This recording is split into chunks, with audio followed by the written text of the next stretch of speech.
This old guy DIY video has to do with my second iteration of the GoPro 360 holder that a buddy of mine who's into photography had requested.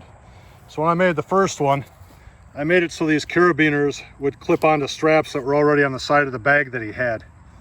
And then when I saw him later, he said, hey, that works great on that bag, but I have a lot of different bags and I won't always use that one. So what about bags that don't have those strap holders on the side? So what I did now is just took two pieces of paracord, tied a knot in them.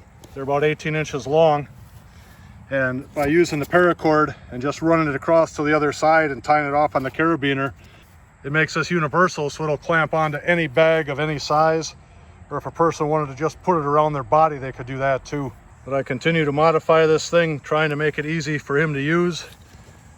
And this is the second step. I hope this little video helped you. If you haven't subscribed, please do. And I hope you have a great day.